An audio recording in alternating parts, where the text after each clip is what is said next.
Amis ludomaniaques, bonjour et bienvenue dans cette nouvelle vidéo. Aujourd'hui, je vais vous parler du mode solo de Pharaon, un jeu de Silas Henry Pym illustré par Christine Alcouf et édité par Catch-Up Games pour 1 à 5 joueurs de 12 ans et plus et des parties de 60 minutes environ. Sachez qu'il y a un petit scénario qui a été imaginé pour expliquer le mode solo. Du coup, l'heure de la succession approche, mais cela fait naître des ambitions parmi les nobles qui gravitent autour de Pharaon, votre père. Il est désormais clair que l'un d'eux ourdit un complot pour profiter de votre jeune âge et prendre le pouvoir à votre place. Dans ce mode de jeu, vous allez jouer contre le traître, et votre objectif sera de déjouer son complot en terminant la partie avec davantage de points de prestige que lui. En termes de mise en place, il y a, vous vous en doutez, quelques petites différences. La première, c'est que vous n'allez mettre que 2 vases face visible disponibles à côté de la pyramide. Vous allez par contre choisir 2 couleurs, une pour vous, une pour le traître, et les placer de manière classique à tous les emplacements prévus à cet effet. Vous allez enfin installer 5 tuiles traîtres, que voici, sur leur côté clair, car vous le voyez, il y a un côté foncé. Vous allez les mettre de manière aléatoire, les unes à côté des autres, comme je l'ai fait ici.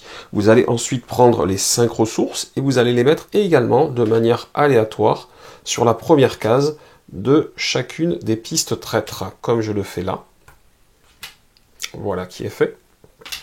Et vous allez ensuite regarder le nombre de vases indiqué sur la tuile traître la plus à gauche et former une pile de ce nombre de vases, ici 4, à côté des tuiles traîtres. Au niveau des offrandes, vous devez en mettre 3 lots ainsi que 3 offrandes, comme j'ai mis moi, en colonne ici au milieu. Chaque tuile traître va donc être associée à une couleur pour le reste de la partie, et le traître aura sa pioche face cachée de vase pour son tour, car vous allez le voir, ça représente les 5 tours, et le nombre de vases qu'il aura qui représentera son nombre d'actions. Vous choisissez comme d'habitude parmi deux votre noble de départ, et celui que vous ne prenez pas, eh bien vous l'attribuez au traître tout simplement, l'autre vous le gardez par devers vous. Ensuite, vous obtenez, comme d'habitude, les 2 ressources d'argent. Vous allez choisir un vase. Par exemple, moi, je vais prendre celui-ci. Donc, vous allez prendre les ressources qui vont bien au niveau de ce vase-là. Le vase que vous n'avez pas choisi, donc celui-là, eh bien, vous allez mettre les ressources sur les roues pour commencer à bloquer des actions. Donc, dans ce cas de figure, ça donnerait ceci. Une fois que c'est fait, eh bien, les 2 vases sont défaussés. Vous en remettez de nouveau pour la fin du tour et le début du prochain. Sachez que la configuration traître que vous avez là, c'est la configuration de base. Comme je vous l'ai dit tout à l'heure, il existe un autre côté plus foncé, et en fait ce côté plus foncé rend le traître plus fort. Donc vous pouvez choisir par la suite d'augmenter le challenge et de retourner une ou plusieurs tuiles traîtres pour avoir un traître plus fort et plus difficile à battre.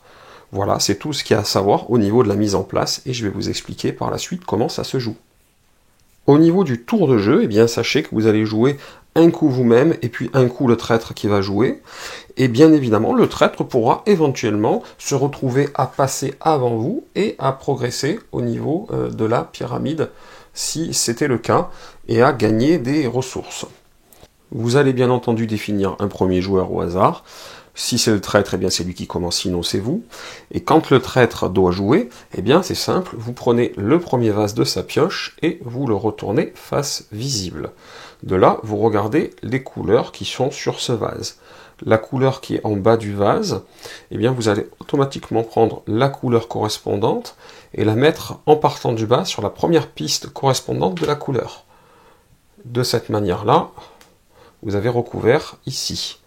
Ensuite, sur les 2 couleurs qui restent, vous allez choisir une que vous allez mettre encore sur une piste et l'autre que vous allez mettre dans les actions du jeu. Donc par exemple, je peux choisir de mettre ici le noir, peut-être, pour ne pas me bloquer la dernière action du noir qui est là, et puis ici le bleu en disant que le traître joue ici.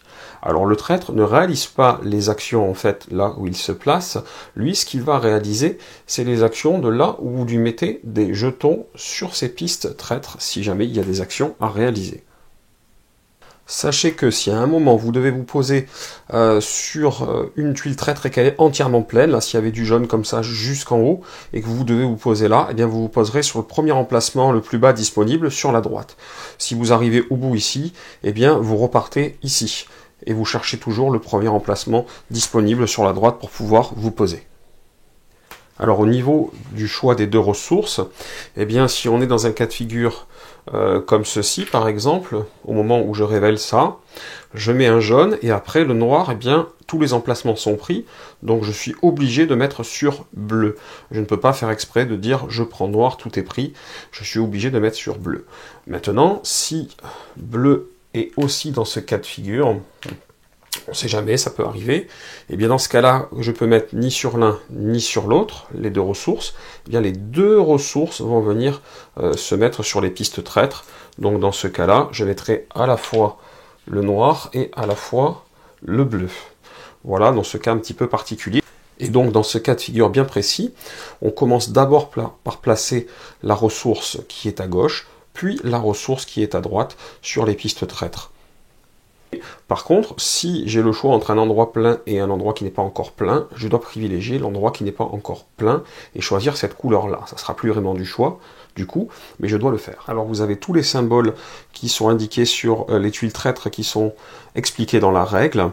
De manière assez simple, avec ce symbole-là, c'est ce qui va lui permettre d'avancer au niveau de la chambre funéraire. Ce symbole-là, eh bien, ça va lui permettre de marquer des points pour les objectifs des dieux. Donc, en fait, à chaque fois qu'il y a un symbole d'un dieu, eh bien, ça va lui permettre de marquer l'ensemble des points s'il atteint ce symbole-là. Donc, je m'explique. Ici, vous voyez les symboles des dieux sur les faces basiques qui sont tous au même niveau. Donc, ça veut dire que si à un moment, je remplis de jaune, par exemple, jusque là, eh bien, ce dieu-là sera automatiquement fait pour lui. Alors un dieu fait, c'est tout simplement qu'il prend les points des deux côtés du dieu en question. Hein. Donc par exemple, pour celui-ci, il est là, et bien si j'arrive avec du rouge jusqu'ici, et bien automatiquement, il aura les 8 points qui sont là. C'est sa manière à lui de scorer les dieux. Au niveau de ce symbole-là, c'est ce qui va lui permettre de prendre du noble. Hein. Donc il prend et il conserve devant lui le noble disponible correspondant au chiffre indiqué, en partant de la gauche, donc ça peut être 1, 2 ou 3, évidemment, le chiffre. De la même manière, il y a une des pistes où il y aura des symboles de ce type-là, et tout simplement, ce sera le plus haut symbole atteint qui comptera pour ces nobles. Alors là aussi, je vais vous expliquer ça. Vous avez une piste qui est celle-ci. Je vais vous le montrer d'un peu plus près quand même. Donc sur cette piste-là, s'il atteint ici le 6 points de victoire, eh bien l'ensemble des nobles qu'il aura à la fin de la partie lui rapporteront 6 points.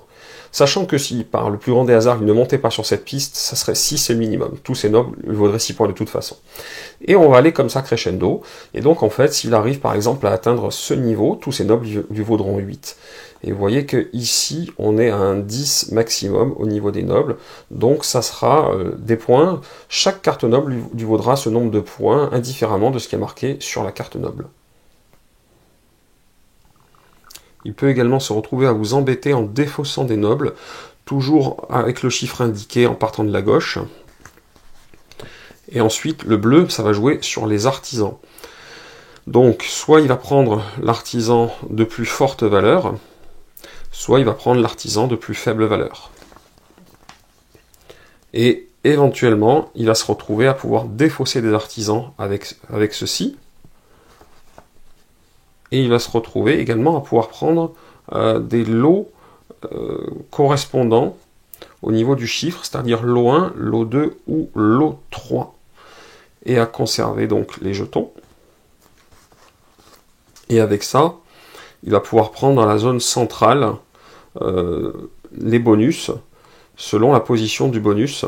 Donc vous voyez, au niveau de la mise en place, on a mis 3 lots ici et on a mis 3 offrandes dans une colonne de 3. Donc en fait, ce fameux chiffre qui est ici, eh bien, nous indique quel jeton prendre au milieu en partant d'en haut. Donc dans ce cas de figure-là, le 3 par exemple, ça serait ce jeton-ci. Donc ça va lui permettre de réclamer des offrandes. Et enfin, il va y avoir ceci et ceci qui vont lui permettre de progresser sur l'ensemble des pistes qui sont là, tout simplement. Donc vous voyez que le traître peut faire quand même à peu près tout ce qu'un joueur normal peut faire. Donc dans ce cas de figure, eh bien là il aurait progressé sur la piste, du coup la bleue pour commencer. Ici, son noble vaudrait déjà 6. Et ici, il aurait pris les lots 2 et les lots 3. Donc il aurait pris ceci et ceci pour lui. Si jamais je ne l'avais pas fait avant, en tout cas. Donc voilà, les effets sont immédiats. Donc si c'est des effets de fin de partie comme ça, bon, bah, pas de souci. Par contre, si c'est des effets comme ça, de progression sur des pistes ou de prise, eh bien, on les fait immédiatement. Voilà, là, on ne le voyait pas bien. Les effets de prise, on les fait immédiatement. Et c'est comme ça que le traître va jouer son tour. Une fois que c'est fait, on défausse. Et la fois d'après où ça lui revient, on révèle un vase et on recommence. Là, automatiquement, vous voyez, le vert. Et là, on n'a pas le choix, jaune et jaune. Donc, dans ce cas de figure, ça serait automatiquement un jaune ici et un jaune ici. Ce jaune ici lui permettant de prendre la deuxième offrande qui est là en colonne. Si vous passez, vous allez pouvoir vous retrouver ici à prendre le premier joueur puis à progresser, mais de la même manière, si le traître se retrouve à ne plus avoir de vase pour jouer et que vous continuez de jouer, eh bien c'est lui qui va passer et qui va pouvoir progresser ici sur la pyramide. Il va pouvoir prendre des ressources, il va pouvoir prendre des offrandes, sachant que les offrandes il en fait rien mais que ça lui fera des points à la fin de la partie. Quand il a le choix au niveau des ressources, il prend n'importe laquelle, ça n'a pas d'importance pour lui. Évidemment, par contre, si le traître passe en premier, il ne prend pas de vase, hein, dans tous les cas. Et quand vous finissez par passer, comme d'habitude, vous choisissez 3 ressources que vous prenez, et puis les trois ressources que vous n'avez pas prises viendront bloquer les actions du tour suivant, ici même. Évidemment, si c'est vous qui passez en premier, eh bien, vous allez mettre votre propre jeton et progresser au fur et à mesure pendant que le traître joue, bien entendu. Quand tout le monde a passé, eh bien, vous allez faire les choses de manière un petit peu classique, c'est-à-dire que vous allez recompléter le quartier des offrandes pour refaire 3 lignes et 3 jetons en colonne, comme ceci. Vous allez également, au niveau des vases, faire ce que je vous ai expliqué, hein, en choisir un, l'autre va venir bloquer les actions. Vous allez révéler 2 nouveaux vases pour remplacer donc cela, sauf si on est au dernier tour, bien entendu. Et vous allez enfin regarder pour le tour 2, donc en comptant 1, 2, le nombre de vases à récupérer, nouveaux vases à récupérer pour le traître, que vous allez mettre en pioche, face cachée. Donc là, ça serait encore 4. Au tour 3, vous voyez que ça serait 3. Au tour 4, il en aurait 5. Et au dernier tour, il en aurait 3. Donc ça c'est important, ça vous donne aussi un timing, et vous allez un peu savoir combien de fois et combien de temps le traître va jouer à chaque manche en réalité. À la fin du 5e tour, eh bien, vous allez procéder au décompte final, sachant que pour la tuile pharaon, elle peut être prise par vous ou par le traître, hein, s'il est le premier à remplir les conditions via les nobles et la chambre funéraire, ça peut très bien être lui, donc éventuellement il aurait ça à scorer. Il y aura toujours les mêmes choses à scorer, hein. Éventuellement, le dernier qui aura récupéré le premier joueur peut se retrouver également à le scorer. Les petites différences, je vous avais déjà expliqué. Vous avez la différence au niveau des nobles. Les nobles vont valoir des points en fonction de ce qu'il a été atteint sur cette piste-là, entre 6 et 10 points pour le jeu de base. Et également, il va y avoir une différence au niveau des dieux, à savoir pour chaque piste, s'il a atteint le symbole du dieu en question, il marquera les points du dieu, ou sinon il ne les marquera pas. Pour le reste, c'est exactement le même scoring que ce que vous retrouvez d'habitude, et que vous pouvez noter comme ça sur la fiche de score, en suivant. Donc pour les artisans, il n'y a pas de souci, ça va être les artisans, les points tels qu'ils seront marqués dessus, pour ceux qu'il aura réussi à obtenir par exemple. Et donc vous faites le calcul de l'ensemble, et Si vous l'emportez, eh bien, vous avez vaincu le traître, sinon dommage, mais surtout, en cas d'égalité, eh bien, c'est le traître qui l'emporte. Il faut impérativement essayer d'être devant le traître pour le battre. Voilà, c'est aussi simple que ça. Vous avez une bonne idée de comment jouer à Pharaon en solo, sachant que, je vous le rappelle, c'est un challenge et que vous pouvez augmenter la difficulté en retournant une ou plusieurs plaquettes avant de démarrer la partie pour avoir un traître plus puissant. Voilà, si cette vidéo vous a plu, n'hésitez pas à mettre un petit pouce vers le haut et à vous abonner à la chaîne. Et chers amis ludomaniaques, je vous dis à très bientôt pour une prochaine vidéo.